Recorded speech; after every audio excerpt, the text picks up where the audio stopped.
Welcome back. You are watching The Core, coming to you live from Channels Television Studios in Abuja.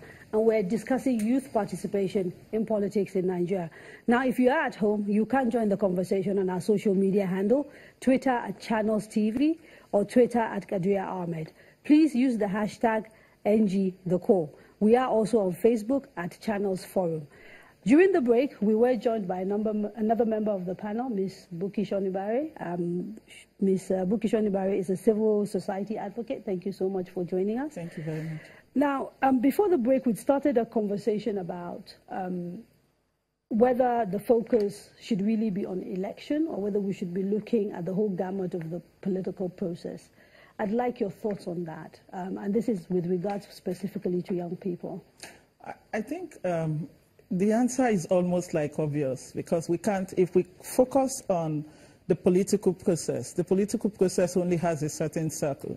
I mean, the moment we have the so-called leaders, which is another conversation entirely, the moment we have them in the positions that we expect them, it seems like that political circle has been completed. But what we should be looking at is the full gamut. We should be looking at the full process in terms of young people.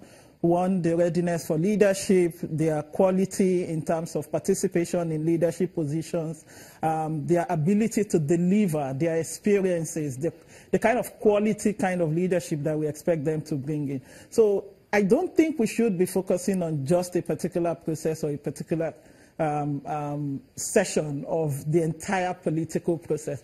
Politics is towards leadership, and until we have that full achievement of leadership and what leadership should be delivering, then we are not we're not completing the entire circle of leadership. Okay, before we come back to the panel, I'd like to start including members of the audience. I'd like your thoughts on what we've been discussing so far, and which is essentially why youth participation in politics is important, and whether we should be focusing just on elective offices or whether we need to enrich the whole conversation and talk about getting people ready. So anybody who wants to contribute? Yes, okay.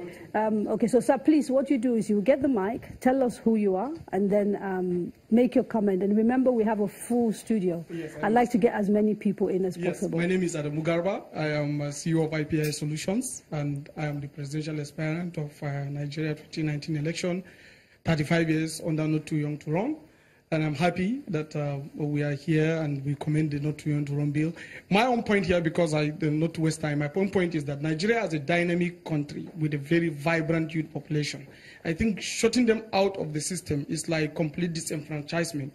We need to allow them to participate in the system. But instead of us focusing on the age group, I think it's very important for us to focus on the relative competency and proven practice of that particular person over a certain period of time.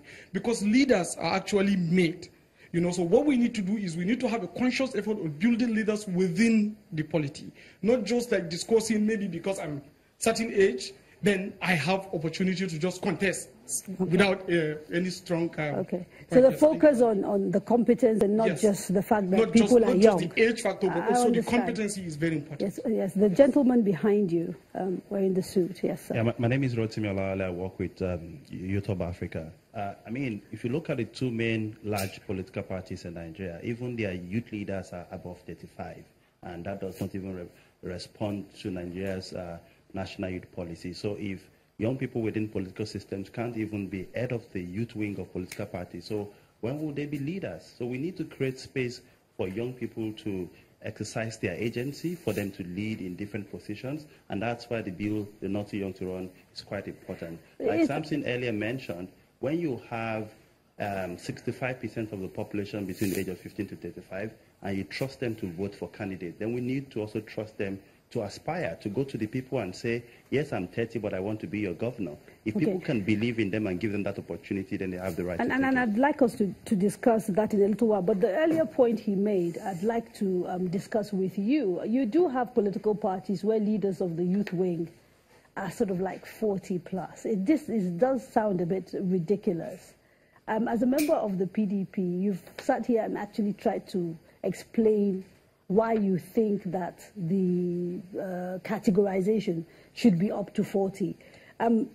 based on what he said, you're not convincing people.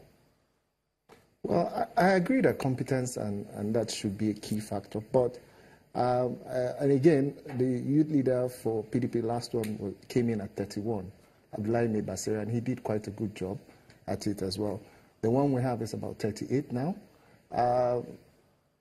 The party's policy for, I mean, there's a difference between national policy and the party's policy is at 40.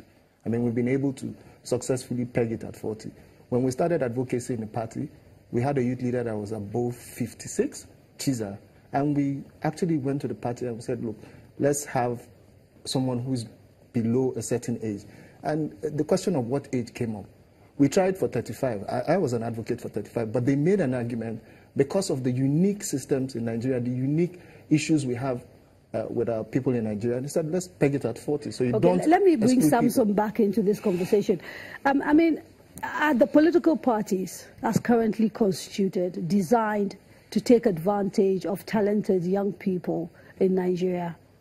I think we've got a structural defect with our party design. Do we really have parties in the true sense of the word? Because we've got parties that are very, very weak, who don't have internal party democracy, who don't have good membership structure with respect to decision making. No party in Nigeria today has got a youth wing.